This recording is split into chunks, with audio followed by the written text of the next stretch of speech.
Welcome to the Pharma Source podcast. Today's interview is with Raman Segal. Raman is a serial entrepreneur and the founder of Ramarketing, a private equity-backed life science marketing agency with offices across the UK, US and Canada. Raman is also the co-founder of Lead Candidate, a specialist talent acquisition firm, and host of the Molecule to Market podcast. As an active investor and advisor to early-stage businesses, his portfolio spans non-alcoholic beverages to SaaS platforms. When he's not building businesses or recording podcasts, Raman is a father of three, an avid runner, book author, and passionate Newcastle United supporter. So in our conversation today, we're going to touch on productivity and how to keep all those plates spinning. Raman, welcome to the podcast. Hey Luke, great to be here. Thanks for having me. Pleasure. And also very pleased that you and Molecule to Market will be partnering with us at CDMO Live, and you'll be hosting the podcast live from the show floor. So yeah, really looking forward to that. Yeah, likewise. It's going to be exciting. And Rotterdam is not a city that I've spent much time, but I'm a big fan of the Netherlands. So looking forward to spending some time in that city and maybe joining you on your morning run as well. I tend to run before conferences, so maybe I'll join you on your run. Absolutely. Yeah. I mean, a lot of people say that. Most people have been to Amsterdam. So we're actually looking forward to showing people all of the different things which Rotterdam's got going on, because it's a fascinating city. Let's start then. So I'm really interested to start with. You've worked on so many different things. You've founded many different businesses. Where did you start? I wish I could tell you, Luke, that there was a grand plan and a roadmap to do all the stuff that I've ended up doing. But honestly, it's all been very accidental and organic. So I suppose the lead, well, actually rewinding right back to how I ended up in this sector, it was very much by chance. Actually, I graduated, went traveling around the world for a year, and then I ended up working for a marketing agency, and I was maybe 22, 23 at the time. And one of my first clients was a CDMO that had just started in the UK. And so I kind of fell into the sector. And I remember at the time as well, one of my first projects was planning CPHI for this client in 2005.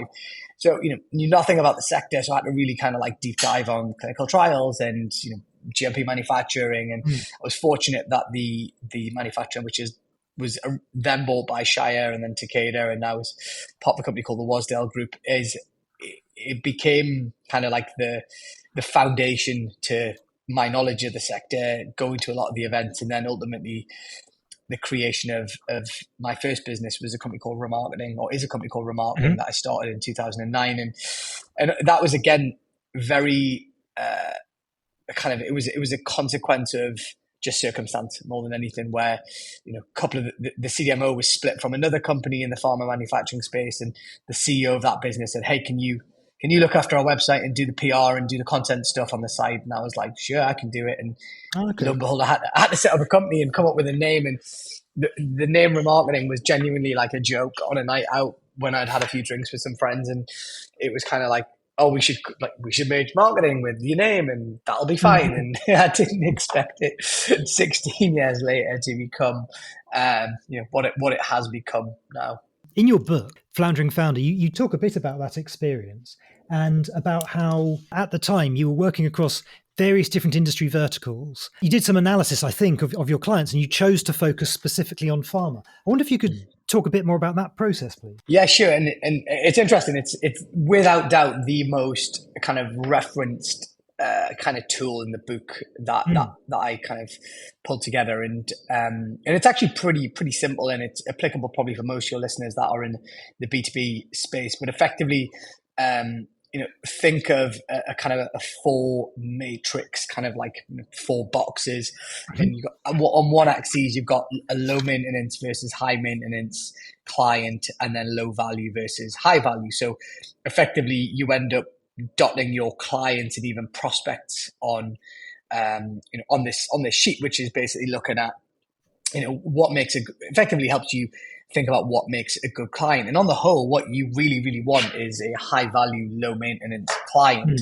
And what you don't want, and what often happens, particularly with startup companies, and certainly did in my experiences, you end up with lots of low value, kind of high maintenance clients who are a nightmare. And it's that kind of classic thing of, if you're selling a product, the person that, it's a stretch for, and, or whatever, they will often be the hardest to manage because their expectation levels are not aligned to necessarily what the price point kind of Mm. gives. And by doing that analysis, I've kind of like ended up seeing the kind of wood for the trees in terms of that the most successful client relationships that we had were effectively in pharma services. So I think at the time, remarketing had about maybe 15 pharma services clients, and of which, and that was amongst maybe 40 clients in total. So I effectively decided to pivot the business. It was in 2014 or 15 to just become an agency, kind of, I feel like a pure play marketing agency for pharma services companies. And it was a difficult decision at the time because it effectively meant saying bye-bye to 50% of our business. And Right. it, it was an odd situation because I knew we'd kind of like dip in order to grow. But what ended up happening was astonishing, really, because we became, the way that, I mean, dare I say, the way we marketed ourselves. So if you went to our website and the events that we went to, we're all very, very laser focused on this space now. So the language that we used, the way we knew who our buyer personas were, and we kind of spoke to their pains in their language, kind of 101 marketing stuff that we did on ourselves. And honestly, that ended up becoming the kind of traction, like providing that traction that we needed to really, really grow. And within a few months, we won. I remember at the time, I certainly don't mind mentioning, we won Cambrex. We won a big project with Cambrex, who are US based, and still a huge company, and with Farm, who are still a client of Remarketing's, maybe 10 years on now, and have been for all that time. And I remember that there were two listed companies at the time, thinking, wow, all of a sudden this little agency in Newcastle in the UK is working with these big giant companies. And that really then led to the internationalization of the business as well, and what ultimately led to us working with more clients all over the world. And I moved to the US for a few years as well. And yeah, that was, it's funny, look at remarketing as that business has ended up being the domino of so much in my life. It was the domino for different companies that I've started. It was the domino for the book. It was the domino for living abroad. I live in Toronto in Canada at the minute, and remarketing has brought me here in the same way it took me to Boston. And the business actually started in Gateshead near Newcastle, and then I was living in Edinburgh for a few years as well. So I've kind of bounced around geographically. But, the business has managed to grow through that period. So what is it about pharma services then, do you think, that makes it that high value, low maintenance, would you say? Would it still be in that quadrant? Oh, I tell you, we've had some low maintenance. I think, look, on the whole, I think it is a high value sector when you compare it to two other sectors. And the reason for that is because you've worked long enough in the event space. My guess is people spend more money at attending CPHI than an equivalent event in another sector. And the reason for that is it is a high value sector. So I think for us, the way I often look at things is like, most of the businesses that I've started are specialists in this space, right? So if you look at remarketing and Lead Candidate is a talent acquisition business for CROs and CDMOs, like super, super laser focused, doesn't do anything else, doesn't pretend to be anything else. And remarketing services a similar client base, albeit it's a little bit broader. It has, commercialization partners as well. And if you look at anything in life, right? So let's say, you hurt your knee or some limb or something, and you go to the doctor, and the doctor says, hey, it's a generic doctor, it's going to cost you $100. Or you go and see a knee specialist, it's going to cost you $200.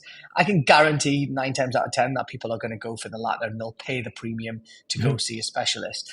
And that fundamental kind of niching down and becoming a specialist has been critical to most of the businesses that I've founded, just because I think I'm a big believer. Like I as a consumer will seek the specialist, right? So, I don't want to seek someone, if I have a roofing problem, I'm not going to try and get a general contractor. I'm going to try and find a roofing specialist. And so, and I'm willing to pay a premium for that. And I think as it's become easier and easier to set companies up and become a generalist in most professions, I think people are still willing to pay a premium for specialists. And because it often works out as well, the amount of times, it's funny enough, I was talking to Andy, the CEO at Lead Candidate this weekend, and he was telling me of a company that had spoke to them just before Christmas, and they basically opted to use, a local recruitment company in the part of the world that they were in. And unsurprisingly, the process fell down and failed, and they've come back to the candidate because it turns out that actually they need a specialist to find very, very specialist roles to fill that, your high street recruitment company is not going to be able to fill. And so that's kind of the fundamentals of this, of kind of the why. And I suppose at a very personal level, I do love this space. I was very fortunate to fall into it, as I mentioned before, and it's become a huge part of my life. And, I've built some of my best connections. If you look at my LinkedIn connections, I'm guessing 70-80% are in the pharma services space. Some of my best friends in the world are in this space, and it's given me a huge amount in my life and my family's life as well. So very grateful for not only what the sector's given me, but also what it does as well. I mean, you've talked about this as well on your podcast, right? Like, we work in a sector that ultimately adds huge value to people's lives ultimately. And one of the examples I've got of that is my one of my brother's daughters had leukemia when she was very young, and I remember going into the hospital to see her, and as you can imagine, it's like one of the hardest things to ever have to deal with, where you've got a child in your family that's going through such a difficult medical and with a very unknown outcome as well. And my niece ended up 5 years later being absolutely fine, and since has been cancer free, which has been fantastic. And during that period, the first kind of CGT therapy came on the market, which was aimed at kids with leukemia. And I remember one of our clients are actually the fill finish partner of that product. I believe it was a Novartis product as well. And one of the first places it was kind of administered and given to young patients was actually in the same hospital that Maya was looked after. So it was amazing just to see the kind of like my personal life and my professional life kind of collide in that way. It was really, really magical for me to see that happen. And, knowing that the sector that I've built my life in and that clients that I've worked with were ultimately adding value to people that were just like my niece was, it was an incredible kind of thing to see. It's fascinating, isn't it, when people share those stories, and it doesn't usually take much when we're doing episodes for people to start to open up and to share those personal stories about how much of an impact this industry makes. No offense to anyone who's spending their time working in the defense industry or oil and gas or one of those things. If you're going to put your energies into one sector, then make it something that's making a positive impact on the world. Couldn't agree more. Yeah, that's exactly it. I mean, I couldn't, for example, work in the cigarette manufacturing sector, so I wouldn't be aligned to my values at all. Yeah. So you touched on Lead Candidate there, Raman. Where did that come from? So you were running remarketing, and then you just decided, we're going to do a recruitment agency. What was the genesis of that? I think I was probably a bit bored during COVID, if I'm honest. I mean, ironically, remarketing doubled in size during COVID because a lot more clients were in the space, and so it was a very stressful time in one regard, because I remember, we just had this as well. I just had our third. I had my wife. We had our third child during COVID, and so we were in this 2-bedroom apartment in Boston with 3 boys, everyone working from home. It was like stress central, and remarketing was growing really, really quickly. And and one thing I remember about that time was like, if you recall back, the war for talent in the sector was probably at its greatest in 2022. Like, everyone was complaining about not being able to find talent. And for years, I had heard clients complain about the same thing. And in addition, like as we had scaled as a business, so remarketing was probably 70 people at this point in time. I remember the challenges we had using recruitment kind of consultants in the space or trying to do it ourselves. And it's a really, really hard thing to pull off when you're growing quickly, because if recruitment is not your core competence, in the same way marketing makes a lot of sense to outsource, recruitment also is one of those things that makes a lot of sense to outsource.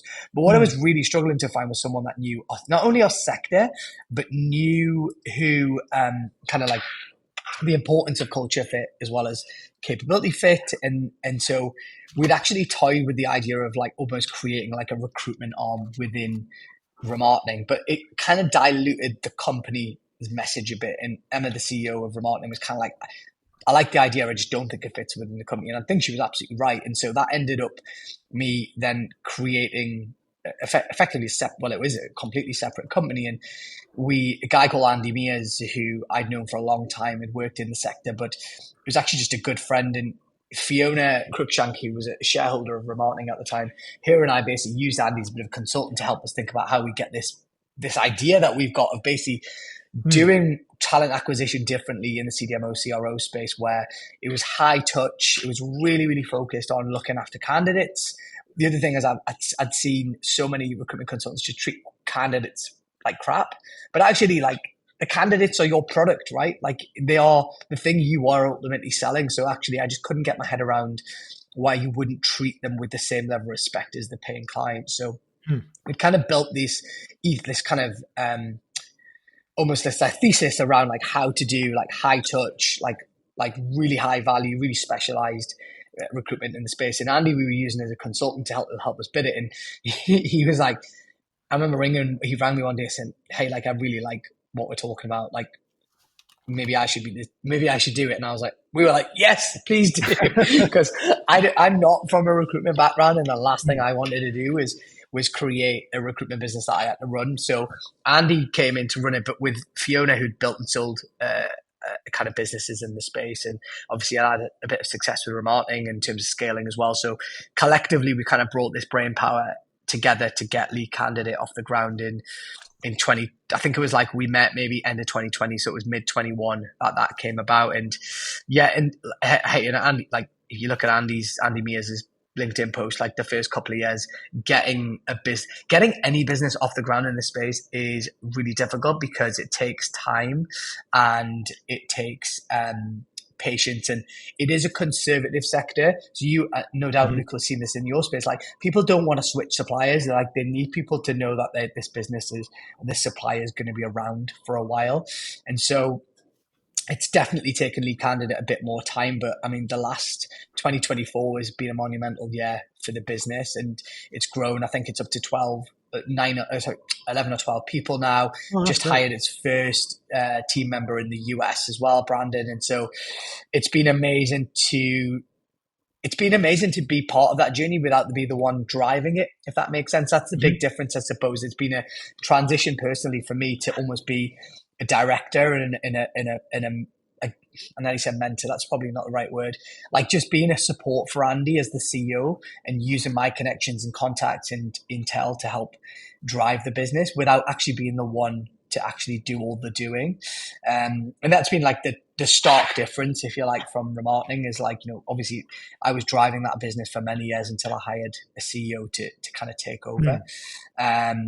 And then during that period as well, I mean, it's going to sound crazy, but like during that exact 2020, 2021, two of the monumental things happened. One, I decided I wasn't busy enough. So I wrote The Floundering Founder, which became good. I saw a molecule to market in 2020, which that was almost like a side project from Remarketing, and that's become its own thing, as you know.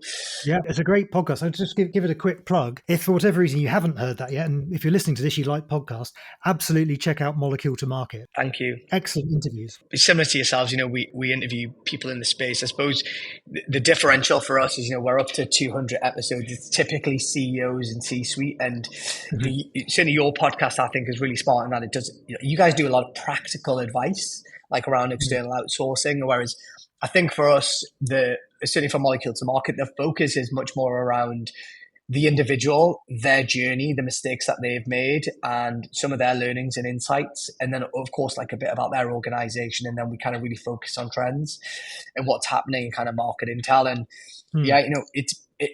it's been one of those things, right, where like, as you can probably tell, I'm quite entrepreneurial. Like you start stuff and lots of stuff just falls flat on its backside. But whereas the podcast is one of these things that like it's just caught fire, and I've been astonished by how much it's grown and how it's become a thing, and it has sponsors, and it is obviously partnering with CDMO Live. It's become a real a real kind of entity in the space and a real facilitator of conversation. It's something I'm very, very proud of. And I wasn't necessarily sure where the podcast would with any of the projects that I've mentioned. I never really thought about where they would go. I just thought it would be a fun thing to do. And that ultimately, Mm. I mean, the commonality with all the things I've started, Luke, have been like, I always thought there was a need. Like, it's not that complicated, really. Remarketing was the same, lead candidate was the same, molecule to market was the same, the book was the same. Where I think there is a need for this in, whether it's in the sector or, for the book, a more entrepreneurial audience, where it could help someone on their journey. And that formula has seemed to serve me pretty well. Don't get me wrong; it's hard work to get any of them off the ground, and actually getting scaling is an absolute pain in the backside. Certainly from my perspective, that I've found, and it comes with lots of challenges and sacrifice. But I think being fundamentally aligned to, like, there is a need in the market, and this is going to help solve a problem for an individual or a business, is kind of something I try to not to veer too far from. Very interesting. On that point you made there about sacrifice and I guess about work-life balance, how do you manage that? I mean, one of the things I thought was interesting in the book was there was a passage about how you've seen many founders and entrepreneurs grow their business but really sacrifice other areas of their life and end up living to regret it. Yeah. I mean, that's obviously something that you're cognizant of. And how have you done that? And is the fact that you've got Emma running remarketing and Andy on lead candidate, is that part of your strategy? Talk to us about work-life balance. It's a really good question, and I wish I could, sit here and say, "Hey, I've solved it. I've solved this, guy." With 3 children as well, and and my wife's a doctor as well. Like, we have a busy life outside of work as well. Honestly, like it's funny because my wife and I were chatting about this when we were away over the New Year. Like, I don't know why and how, but I definitely have managed to always retain a level of balance. Like, I've not worked like loads of weekends and loads of evenings. I think one thing, I mean, it's not really in the book, but like, I'm a real stickler for productivity. Like, I've read every single book probably on productivity and how to make the most of time, being time effective and all that kind of stuff. And so it makes me quite an efficient person. So, like, Fiona, who co-founded Lead Candidate, I remember we were doing the kind of private equity deal with North Edge for remarketing, and I remember her feeding back saying, if you get 4 hours a day out remarketing, it's probably worth 2 of people on your team or something like that. It was a bit tongue in cheek, but she was right in that, like, if I'm focused, like, I'm a real productive beast when I can apply myself and I don't get too distracted. So I think in that sense, I think I've always had a reasonable balance. I think as we've started, we've had kids as well. And I think this era of being a founder as well is, like, I think people are just much more aware of how important life is outside of work as well, which maybe 20 years ago, that wasn't such a thing. So that has definitely helped. I think, to your point, I think having CEOs on board to run businesses, I think is like, I think Lead Candidate was easier because it was from day one. I mean, Emma can explain. I mean, in terms of, like, it's taken time for Emma and I to really, like, over the 6 years, I think Emma's been with remarketing now, like, we've kind of, like, learned to work together and understand whose lanes are whose. And so that's definitely taken transition because, founders dominate organizations. So when you bring someone in to run the business, like, you naturally have, like, a conflict.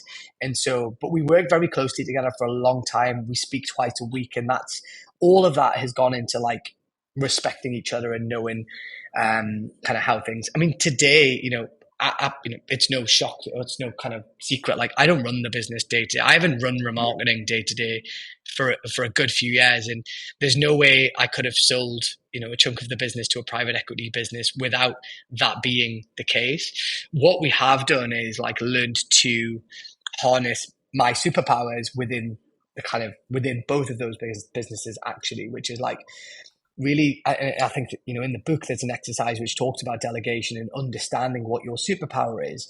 And by doing that, I think, I have a business coach, and she says, like, it's not about the hours you work, but it's about the impact. And, like, knowing where you add the greatest impact in the businesses is, like, critical, because it means that it's not really about doing 70 hours a week. It's probably about doing 35, 40 hours really, really well. And that's certainly where I'm at with my life now in terms of a kind of balancing time. Like, I'm probably less chaotic now, Luke, than I've ever been. And which kind of, I appreciate, it's kind of counterintuitive because I've probably got more stuff going on. I'm just not driving every single one of them. And I don't know, like I have to tell myself to relax a bit as well. I don't mean relax like put my feet up, like just chill out a bit. Like, it's funny, like, we're recording, it's my first day back at work after the holidays. And like, I rewind back to 10 years ago, I would have been like frantically trying to answer every email. Yep. Like I've come in this morning, I've looked at my emails and been like, you know what, there's like, I've answered a couple. I've been looking at my inbox. I have 35 in my inbox. It's not a huge amount, but I know I need to answer all of them. But most of them can wait. And like that's taken a bit of time and maturity on my part to just recognize that like you don't have to deal with everything like instantly as it comes in. Like that's not a productive way of working. There's a quote in the book, one which opens the book, which I think is really interesting, which is, someone once told me the definition of hell. On your last day on earth, the person you could have become will meet the person you became. Makes the hairs on the back of your neck stand up, really, when you think about it. Yeah, it's very thought-provoking, right? What does that make you think of? Is that something which leaps you out of bed in the morning thinking about that? No, definitely not. It's too profound and dark an image to think about every day. But I tend to, like, I'm actually in the middle of doing like my goal setting for 2025 and beyond as well. And it's funny because I actually reread my books. I think it's going to be 3 years old this month. And I reread my own book for the first time like a month or two ago. And I was like, oh, there's actually some good stuff in here that I should probably listen to my own advice. And that I think for me, it works really, really well with thinking about decades. So if I think less about like, what am I going to do this year, and think about, look, where do me and my family and me and the businesses and all the stuff I want to do in my life, like if I fast forward to 10 years, like what am I going to regret if I don't do? And so rather than like forward looking, like I'm almost trying to re-engineer the things that I would regret while I've got the energy and like, and it's not rocket science, but like, it might be things like, making sure I spend more time with my kids, right? Like it's so basic, but actually like, that's going to be, I mean, you'll know like me because you're busy and you've got 3 kids as well, but like, that's one of the things you're going to regret if you don't do. Like, because I've spent so much time with people that regret, especially founders and CEOs, who are always kind of like, I wish I'd spent more time with my kids when they were little. So I spend so much time with my kids, maybe like not too much. I don't mean like that, but like I need a break from them at times. And so, but it's a really good insight into like, I think like, I'm never going to regret spending time with my kids. I'm never going to regret starting companies. Like there are certain things that I look back being like, if you look at, I've been fortunate. I have quite a lot of success with the businesses that I've started. Like I've really given them my all. And if I'd not given them my all, I would have regretted them. And so I think for me, the quote is about helping people look ahead into the future and thinking about, if I don't do these things, I am going to I'm going to regret it in the future. And almost living a life of no regret, I think is quite powerful because I think it allows you to goal set slightly differently, which is like, okay, I'm going to really regret this if I don't do it. So I'm actually going to put a goal in 2025 that will help me kind of, reach towards avoiding that regret in the future. That's a really good start of the year message. I think so, yeah. On the business side then, if you're doing that sort of exercise and you're thinking about the next 10 years, what does the next 10 years of Remarketing, Lead Candidate, maybe there's other businesses you're thinking about, what do you see that looking like for you? What's the portfolio going to be? That's a great question. I mean, personally, I suppose I've been through a transition through Remarketing of being like laser focused on one thing to now having like a more diversified portfolio. Like you said, there are other things that I'm interested in, and that like Remarketing doesn't need me to babysit it day to day, right? Like so in a sense, that business has moved on from me as much as the other way around. Now, again, like I'm still full-time employed by Remarketing and I'm working for that business on a daily basis. It's probably just in a different way to how it might have been, say, five years ago. Lead Candidate is at a really, really interesting phase. And so I think Remarketing will continue to grow and globalize, and it is really trying to harness AI technology at the minute and become a much more data-driven business to kind of support clients in the future. And I'm proud to say that business continues to grow, even though the market's been tough. Remarketing has continued to grow and win clients and retain customers, and that's something that makes me incredibly proud. The Candidate, as I mentioned, it's a really fun phase. I mean, I was chatting to Andy, like this is the phase that like I particularly enjoyed at Remarketing, which is like from 10 people to 40 people is like such a fun phase, because you almost like think you're taking on the world, and you have that like slight like naivety and arrogance to just take everyone on. And that business is also starting to globalize. Most of its businesses in the US, which is interesting as well. So I think, dare I say that business will continue to grow. The podcast, as we've mentioned, I think, that platform continues to organically just evolve. And I think I've got some really interesting plans for that in the future, which by the time we do CDMO Live will probably become more apparent. But, we've built an amazing following and guests that love being part of the podcast. And I see an opportunity to pivot M2M into something a bit broader than just the podcast. And that's something I'm really excited to do as well. I suppose the book, one thing that the book has led me to, well, a couple of things. One, as I mentioned before, we did a private equity deal at Ramarketing a few years ago, which kind of changes the dynamic of the business, because you're then in a private equity cycle. So at some point, the private equity company, North Edge, who have an ownership at Ramarketing, also will want to realize their kind of investment as well, which will lead to a kind of a new kind of board seat or a new set of people around the table. So that's exciting for that business as well. But as a consequence of that process in the book, I've ended up investing in a ton of businesses. I say a ton of business, like 6 or 7 businesses. And that's been really, really fun for me personally, because I have been able to like get involved in businesses that are actually outside the pharma space as well, but just really, really interesting founders and entrepreneurs that are doing cool stuff, and that I really like what they're doing. And because of the business journey I've been on, I can add some value into not necessarily the product side of things, but like, the challenges they're going through with scaling a team and hiring and leadership and all the like nuts and bolts of running a business has been kind of a critical kind of part of that as well. So yeah. And the other thing I'm doing more and more of is like mentorship work. So again, it's been quite directly from the book. So people will read the book and they will contact me and they will say, hey, would you be open to doing some like mentorship? Or I'm really trying not to use the word coaching, because I don't think I'm a coach.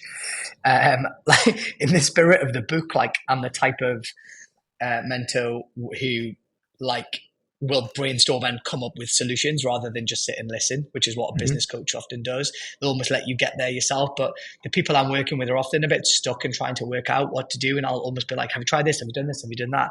And that seems to really resonate with entrepreneurs and founders who actually don't want to just hear like their words spoken back to them. They really, really need someone to just give them a bit of guidance and tell them they're doing a good job, or actually just saying like, you're doing a crap job because you're wasting your time doing this, and they need a bit of. And so I'm spending my time doing a little bit more of that as well. And I find it incredibly fulfilling to be able to support other founders and entrepreneurs kind of like on that journey. So yeah, so lots to keep me busy, Luke. And stuff that I really enjoy doing. But yeah, and I don't know if I answered that question. God knows what other stuff I'll end up doing in the next 10 years, but I'm pretty happy for now in the kind of the nature of the stuff that I'm working on. In terms of like having a bit more diversity, but still playing a key role in the kind of success of Ramarketing and Lead Candidate as well. That more than answers the question. You talked about productivity tips and the hacks for being more time effective. If you had to share like one tip, is spinning all of these different plates, what would that be? There's so many. I think, fundamentally for me, it's how you block time and how you plan your time. So we're recording this on a Monday morning. Like I have my entire work week almost mapped out in like blocks, if you like. So I go through like a full routine on a Sunday night, which basically ensures that what I am doing in the week coming up is not only productive, but it's also aligned to bigger goals. So whether that's company goals or whether that's personal goals or whatever. So the way you plan your time I think is one of the most critical things in making sure, so as I've just mentioned, I've got like different blocks of stuff that I'm working on. So making sure that I have time allocated for all of those things. It's absolutely essential, because if you don't plan for it, they just don't happen, right? Like you will fill your time doing other stuff. And I suppose like one other thing is like it's so simple, but like not getting distracted. So like when I'm working, like my phone is upside down, right? Like, so I'm not looking at my phone. It's a brilliant book called Digital Minimalist by Cal Newport, which I read a few years ago. I don't go on Instagram anymore. I don't go on Facebook anymore, but I over invest in LinkedIn, for example, because LinkedIn has an absolute direct correlation to the success of all the other stuff that I do in life, whereas Instagram and Facebook do not. They actually add very little value to my life in the way LinkedIn does. And so I think that's the type of thing I would certainly advise like people, especially at the start of the year, like be very clear on your goals and objectives, whether it's annual, quarterly, monthly, weekly, like break them down like that. Think about how you're planning and spending your days. I think it's covered quite a lot in the book, but I also journal every day, and like I track I track everything, and I then reflect back on like looking at like what could I do better, and like where have I spent my time as well. And so you're almost like always work in progress, and you always have to iteratively kind of like evolve yourself. But certainly like time blocking, and it's such a simple one, but honestly like planning your week with time blocking and know how you're going to spend that time, and not being a servant to your inbox. That's the other big things. Like honestly, like I'm laughing because like on my journal is like this morning, like like one of the lines is like, what will make today great? Like what will make today great is I have a proactively productive day and not be in reactive mode. So what that means is like I'm not sitting in my inbox answering stuff, therefore not doing the stuff that really I need to be doing. Like I'll always glance at my inbox because if there's something urgent that comes in, I'll get to it pretty quickly. But 90% of the stuff, I'd say 95% of the stuff that comes in your inbox is not urgent. And if it's really urgent, guess what? Someone's going to send you a text or they're going to pick up the phone. And so like that, like I always say to my team and any of the business I'm involved, I'm like, if it's urgent, ring me. Like sending an email is not good enough. And like most of my team know that I do look for like texts will always get through to me as well. But even more specific, like I don't check WhatsApp. I have no notifications on WhatsApp. It does my family's head in because my brother will have to text me to say check WhatsApp. Yeah. And I understand how annoying this could be for other people, but like also sets the rules of engagement of like, if you want to get in touch with me, if you want me to do something, this is like most of my clients will text me rather than email me because they know they will get a response off text, but they probably won't on email. So again, yeah, sorry, I've probably given you a few more than just one there. No, that's fascinating. And I can recommend like, people like there's a book called The One Thing, which is fantastic. There's a book called Essentialism, which is a brilliant book as well. There's a classic book called Eat That Frog, which I've read like multiple times. Like they're all really, I mean, they all follow quite similar. I would read stuff by Cal Newport. He has a book, I think it's called Slow Productivity, which is amazing. And like, so honestly, like I could wax lyrical all day about productivity books, but yeah, highly recommend all of that to your listeners. Very interesting. Thank you. On that digital minimalist point, I was listening to something the other over Christmas, which was saying that now we're moving into this era of AI agents, AI tools moving out of the browser and across your desktop and opening windows for you and doing things. Apparently, when they've been running tests with this, they noticed that lots of these AI agents were opening browser windows halfway through a job and then just scrolling through photos of Yosemite Park, planning their next holiday. It's not because the AI is getting bored, but it's because all of the training data which they've been given from real humans performing real tasks, humans get bored halfway through and then they'll go scrolling through Instagram and the machines have picked that up. I can believe. But on that point, actually, I have experimented with so many AI tools in the last couple of years. Like I am a massive advocate. Advocate's not the right word. Like I don't want to be one of these people that are digging their head in the sand about AI. Like I think that's a really dangerous thing to do. And I know you guys use, for example, some AI tools in your business as well. Like I use Claude AI and ChatGPT, like the paid for versions, every single day in virtually everything that I do. Yeah. And it has made me much more productive and much more efficient. And I find it astonishing that people are not willing to use. Obviously there are sensitivities, like do not put client information in ChatGPT or whatever. Like they're clear, kind of guardrails to respect and sensitivity of information. But they're astonishing. I mean, if these tools were available 10 years ago, I think God knows where. And they scare the hell out of me as well. They scare the hell out of me from my kids' perspective. But nevertheless, like I almost feel like I'm a more advanced version of myself because I have these tools at my 100%. disposal. And so, like, I can't remember the phrase, but the kind of all, the tide raises all boats type thing. Like, everyone is going to have to get on board with this because the base level of people's confidence is going to raise. So, when I speak to graduates, I do some university lecturing and stuff like that. I did one just before the holidays, and I said to the students, I was like, go into your interviews and tell people how you are using AI, because it will both scare and really, it will scare, but also like make you very attractive for a potential job. Like if someone came to me for an interview and be like, okay, this is how I'm using AI for all the tools, like to make sure that I'm productive and I'm learning this and I'm learning that. And I'd be like, fantastic. Because actually what I don't need is a 21-year-old graduate that's just done marketing and is just doing the basics of their course. It's too slow. It's not efficient enough. And so I think, again, like for New Year's resolutions, I would say to people like engage in using some AI tools and watch how it really, there's one, I think I wrote a blog about this, or I put on my LinkedIn post, but there's a company that I actually ended up investing in this company because I love the tool. It's a tool called Fixer.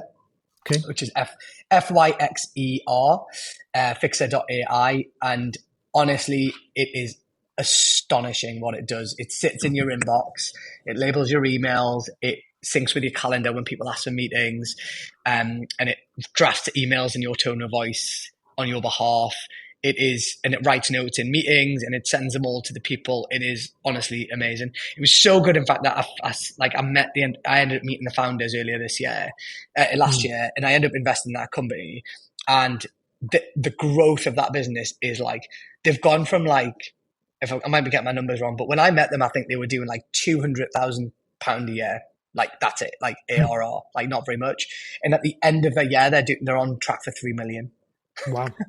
and it's because it's such a good tool. So it's just phenomenal to see people are just like using it and sharing it. And I would certainly recommend anyone listening to check out that tool. It's like a base level AI tool that will show you like how to like not like we spend so much time drafting emails. Like even for that one thing alone, it drafts emails for you, and you then spend like 5 minutes editing as opposed to an hour writing.